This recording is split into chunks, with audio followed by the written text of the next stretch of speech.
อะทุกคนมื้อนี้เรากลับเข้ามาเว้าเกี่ยวกับการ Product Setting หรือ Add Product Add สินค้าเข้าไปในเว็บไซต์ของเราเนาะในการ Add สินค้าเข้าไปในเว็บไซต์ของเรามันก็มีทั้งอันดีและก็อันบ่ดีเนาะมันก็ดีแน่นอนแหละอันดีหั้นมันมีหลายอันบ่ดีก็มีถ้าหากว่าเรา Add บ่ถูกวิธีอันดีก็คือว่าสินค้าเรามันมีหลายนะลูกค้าก็สามารถเลือกเบิ่งได้ แล้วก็เขาก็สามารถสนใจเขาก็สั่งซื้อได้ยิ่งแอดสินค้าหลายโอกาสที่เขาเจ้าจะซื้อนั่นก็หมายความว่ามันหลายขึ้นโอกาสที่ลูกค้าซื้อหลายเงินเราก็โอกาสที่เราจะได้ก็ยิ่งสูงขึ้นเนาะถ้าว่าเราบ่มีสินค้าลูกค้าเข้ามาเบิ่งเขาก็เดี๋ยวเขาก็ออกไปมีรูปที่น่าสนใจมีผลิตภัณฑ์น่าสนใจอย่างเช่นว่ามีอันนี้โอ้อยู่นี่ถูก ตัวนี้มีส่วนลดได้นี่ตัวนี้มีรูปน่าสนใจว่ามันเป็นคือแนวใดเนาะ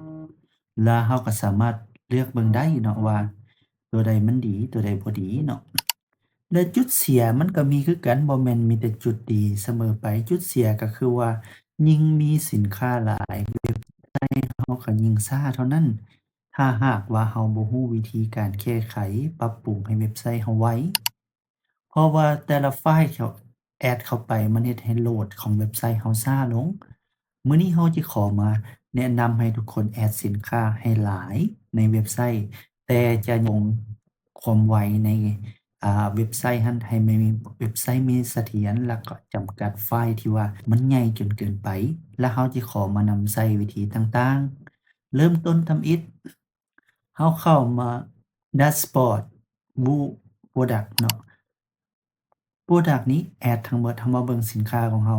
ามีหลายเนาะบางเทื่อเราได้เรียนมาแล้วเนาะเกี่ยวกับการแก้ไขสินค้าเพิ่มแท็กเพิ่มกรุ๊ปเพิ่มหยังอ่าเพิ่มแท็กสินค้าเพิ่มราคาและ Cross Sell หยังต่างๆจูงใจลูกค้าให้ลูกค้าซื้อเนาะมื้อนี้เราอยากขอแนะนำให้ทุกคนอย่างน้อยเราต้องมีสินค้าหลายก่อน30รายการ ตอนนี้ก็แอดมาได้60กว่ารายการก็ถือว่าเข้าในเกณฑ์แต่ยิ่งหลายเท่าใดก็ยิ่งดีแต่เว็บไซต์ของเราก็ต้องไวนำทุกคนต้องแอดสินค้าเข้าไปเรื่อยๆวิธีแอดก็เข้ามาดัชบอร์ด WooCommerce Product Add New Product นี้เราก็แอดนี่เพิ่มสินค้าของเราเลื่อนลงมาให้ข้อมูลให้ราคาอิหยังก็ว่าตามไปที่เราได้เรียนผ่านมาแล้วก็เอารูปเข้ามาแล้วก็ใส่ มันอยู่ในcategory ใดเนาะหรือว่ามันมี category ย่อยเราก็ใส่เข้าไปได้ในที่นี้แบรนด์เรามันมีแบรนด์ใดแหน่ที่เอามาใส่เราก็สามารถเพิ่มเข้าไปได้หลังจากเพราะว่าตอนนี้เรารู้เบิดแล้วนะเราจิขอมาแนะนำเครื่องมือที่เฮ็ดให้รูปสินค้าของเรานั่นก็คือเว็บไซต์ตัวนี้ Photofy Photofy คล้ายๆกับ Photoshop แต่เป็นลักษณะออนไลน์ ถึงทุกคนสามารถเอารูปอยู่ในเว็บไซต์อยู่ในออนไลน์เข้ามาแก้ไขได้บ่ว่าจะมาจากคอมมาจาก Drive มาจากหยังวิธีเฮ็ดนั้นก็ง่ายหลายเนาะเราดึงรูปเข้ามายกตัวอย่างเราเอารูปมาจากคอมพิวเตอร์เรา2เมกและไฟล์บางตัวก็มีแต่90กว่าเคเรื่องตัวก็2เมกหากว่าแฮ่งไฟล์ใหญ่เท่าใดมันการโหลดข้อมูลมันแฮ่งช้า เราแนะนำว่าให้ใช้ดึงเข้ามาเพื่อแก้ไข drop ไฟล์ตัวนี้เห็นบ่ไฟล์ของเราได้ขนาดส่ำนี้เนาะแล้วก็หรือเราจะไป image ใส่ก็ได้เพราะว่ามันเป็นเครื่องมือเนาะที่เราจะสามารถแก้ไขได้แต่เราอยากเซฟไฟล์เลยก็ได้ export ไฟล์เนาะ export ไฟล์เรา export เป็น JPEG เอาเนาะบางทีมันไฟล์เกือบ2เมกหลังจากเรา export ตัวนี้ ออกมามันก็เหลือ 82K ซั่นก็หมายความว่ามันจะเฮ็ดให้คอมพิวเตอร์เราและเว็บไซต์ของเรามันไวขึ้นเนาะหลังจากที่เราได้ไฟล์ที่มันใหญ่ไฟล์เราตัวนั้นมันก็น้อยลงขึ้นมาทันทีตัวนี้ยังเหลือ 47K เราและอีกเครื่องมืออันหนึ่งที่เราจะแนะนำนั่นก็คือ Remove Background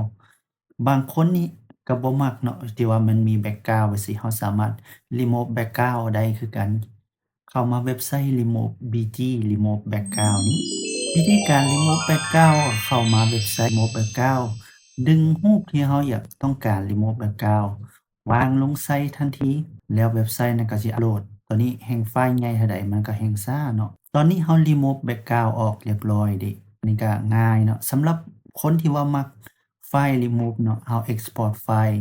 ก็สามารถ export ได้เลย คืออย่างเช่นตัวอย่างเมื่อกี้เรา remove background ออกมาแล้ว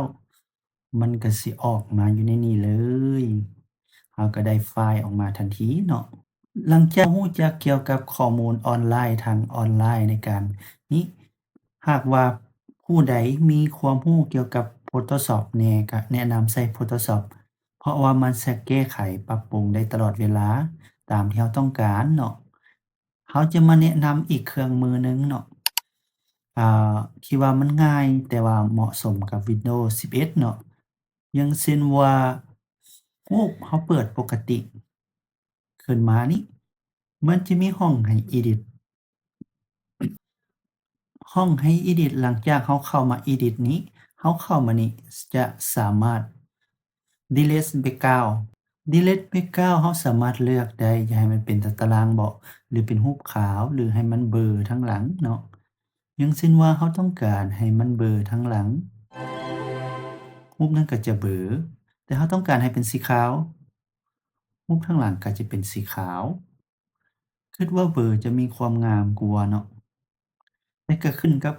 ที่เรามักและวัตถุที่ประสงค์ที่เราต้องการเอาไปนำใช้ อยู่ใน Photo Edit นี้เราจะยกตัวอย่างรูปนี้ให้เบิ่งเนาะ มีขนาดไฟล์อยู่ 1.8 เมกะไบต์ ถือว่าหลายโลดแหละ ถ้าว่าเอาไปใช้อยู่ในเว็บไซต์ของเราก็สิเฮ็ดให้เว็บไซต์ของเราช้าเนาะ แต่วิธีง่ายสุดเลยเข้ามานี้ เข้ามา Edit กดรูป Save as Copy หรือเราจะเซฟเลยจากไฟล์ 1 เมกะไบต์